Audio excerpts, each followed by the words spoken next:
मेरे नसीब की यह भी तो खुशनसीबी है, मेरे नसीब की यह भी तो खुशनसीबी है कि मुझको देख के सब पूछते हैं हाल उसका। नमस्कार दोस्तों, ज्योतिष रहस्य पर आपका स्वागत है। दोस्तों, आज हम खुशनसीबी का एक योग लेकर के आपके सामने उपस्थित हुए हैं, उसका नाम है भाग्यवाहन योग। कैसे किसी जातक को भाग्य का भी सुख मिलता है और वाहन का भी बहुत सुंदर सुख मिलता है।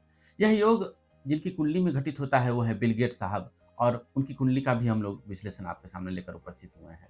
यह योग पहली बार यूट्यूब पर लाया गया है क्योंकि ये शास्त्र प्रमाणों के आधार पर चर्चा की गई है। लोग आजकल शास्त्रों का अध्ययन नहीं करते, बस केवल अफवाहों के आधार पर ज्योतिष करते हैं। दोस्तों, यह जो योग हम लेकर के आए हैं वो है भावार्थ रत्नाकर नामक ग्रंथ से। दोस्तों, कई लोगों का ये कहना है कि बस कर्म ही सब कुछ है, बस मेहनत करो और बस फल मिल जाएगा। ऐसी बात नहीं है।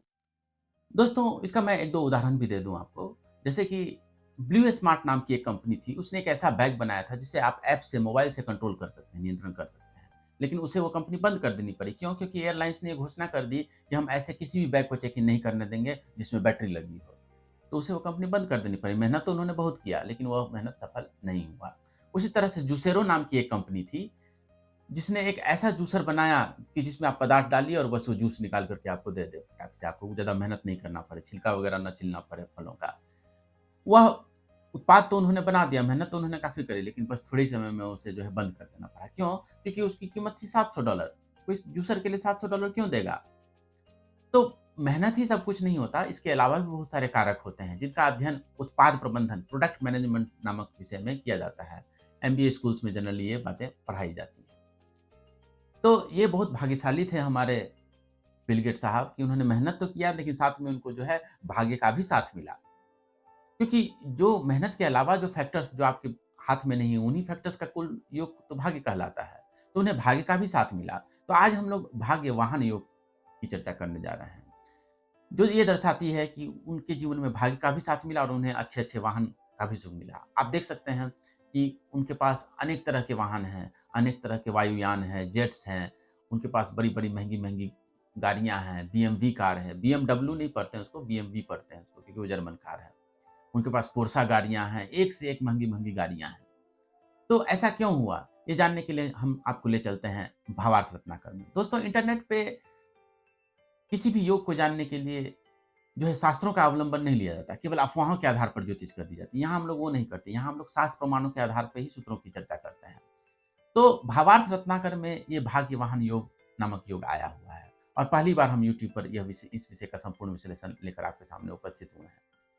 दोस्तों, कोई भी व्यक्ति जानता है, जो ज्योतिष का सामान्य विद्यार्थी हो, वो भी जानता है कि कुंडली में भाग्य का जो भाव होता है, वो 9वाँ भाव होता है। 12 भाव होते हैं। चौथा भाव जो है वाहन का होता है, भूमि, भवन, मकान, वाहन इत्यादि का होता है और 9वाँ भाव जो होता है, वो भाग्य का होता है। यह हर व्यक्ति जानता है। तो कोई भी ये सोच सकता है कि चौथा भाव अगर मजबूत हो और 9वाँ भाव मजबूत हो, तो हम लोग कह दें कि भाग्य भी उसका अच्छा है और वाहन का भी अच्छा योग है। लेकिन अगर बात इतनी आसान होती तो हम ये वीडियो बनाते ही क्यों? दोस्तों, भावार्थ रत्नाकर एक ऐसा ग्रंथ है जिसमें वही बातें आई हुई हैं जो एक सामान्य ज्योतिष का विद्यार्थी नहीं सोच पाता।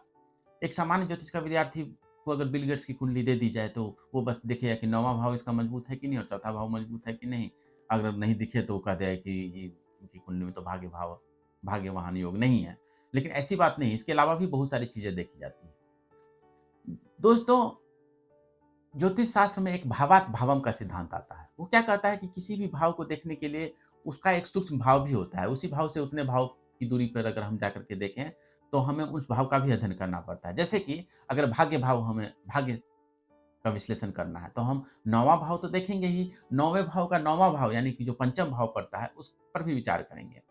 तो आप स्क्रीन पे देख पा रहे होंगे, भावार्थ रत्नाकर का ये जो भाग्य वाहन योग का जो यह सूत्र कहता है कि चौथे भाव का स्वामी अगर चौथे घर में हो और 5वें भाव का स्वामी अगर 5वें घर में हो, तो उस जातक को भाग्य का सुख भी मिलता है, वाहन का सुख भी मिलता है और उसे भाग्य वाहन योग कहते हैं। और यह योग मैंने अभी तक सिर्फ बिल गेट्स की ही कुंडली में देखा है। बिल गेट्स की कुंडली में ऐसे अनेक-अनेक योगों की बातें आती हैं, जिस पर ना तो आज तक किसी की दृष्टि गई, ना ही आज तक किसी ने उस पर कोई वीडियो बनाई। हम लोग आगे के आगामी एपिसोड में और भी कई सारे सूत्र लेकर के आपके सामने उपस्थित होंगे। अभी तो हम लोग ये भाग्य वाहन योग की चर्चा करते हैं। तो दोस्तों, आप देख पा रहे होंगे कि आपके सामने बिल गेट्स की कुंडली है। इनकी कुंडली में अगर हम चौथे भाव में देखें तो वहाँ पे कौन-सी राशि है? 6 लिखा हुआ है, कन्या राशि है। कन्या राशि के स्वामी कौन होते हैं? आप स्क्रीन पे देख पा रहे होंगे, यहाँ पे सारे राशियों के स्वामी बताए गए हैं। दोस्तों इसका स्क्रीनशॉट लेकर के रख लें, क्योंकि किस राशि के कौन स्वामी है, ये जाने बिना आप इस चैनल की वीडियो को अच्छी तरह से नहीं समझ पाएँगे। तो आप देख रहे हैं कि छठ चौथे भाव में, जो कि भूमि, भवन, वाहन, मकान का जो भाव आता है, उसके स्वामी कौन है? बुध हैं, क्योंकि वहाँ कन्या राशि है, कन्या राशि के स्वामी बुध होते हैं और बुध चौथे ही भाव में बैठे हुए हैं। तो पहली शर्त जो है वो पूरी हो गई। चौथे भाव का स्वामी चौथे भाव में होना चाहिए। और दूसरी शर्त क्या है कि 5वें भाव का स्वामी 5वें भाव में होना चाहिए, ठीक है? तो 5वें भाव में कौन-सी राशि है? 7 लिखा हुआ है। वहाँ पे 7 मतलब तुला राशि है। तुला राशि के स्वामी कौन होते हैं? शुक्र होते हैं, जो कि वहीं बैठे हुए हैं।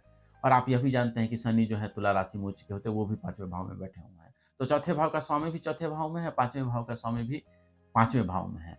तो इसीलिए इनकी कुंडली में भाग्य वाहन योग घटित होता है। इन्हें भाग्य का साथ मिला, धन आदि की इनकी कोई कमी नहीं है और ये कई वर्षों तक जो है दुनिया के सबसे धनी व्यक्ति रहे। इसके अलावा इनके पास तरह-तरह के वाहन उपलब्ध हैं, तो ये बहुत ही भाग्यशाली भी हैं, इन्हें वाहन का भी सुख प्राप्त हुआ। और अगर ज्योतिष शास्त्र की माने तो कोई भी व्यक्ति इनकी कुंडली देख कर के मैं भी या कोई भी व्यक्ति इनकी कुंडली देख के ये भविष्यवाणी कर सकता है कि कभी भी वाहन की दुर्घटना में इनकी मृत्यु नहीं होगी। इन्हें ज़िंदगी भर वाहन का सुख प्राप्त होगा। दोस्तों, इनकी खुशनसीबी की तारीफ़ हो ही गई। हम लोग भी इस विषय में बहुत खुशनसीब हैं, हम और आप, कि हम लोग इतने सामर्थ्यवान हैं कि इंटरनेट का कनेक्शन अफ़ोर्ड कर सकते हैं और अच्छी-अच्छी गाड़ियों और महँगी से महँगी गाड़ियों और यानों की तस्वीरें हम लोग देख सकते हैं। दोस्तों, अगर यह वीडियो आपको अच्छी लगी हो, तो इसे ज़रूर लाइक करें, सब्सक्राइब करें और हम खुश हुए, ये कमेंट में ज़रूर लिखें। ज्योतिष रहस्य पर ऐसे ही शास्त्रीय विषयों को शास्त्रों के आधार पर समझने के लिए बने रहें। आपका बहुत-बहुत धन्यवाद।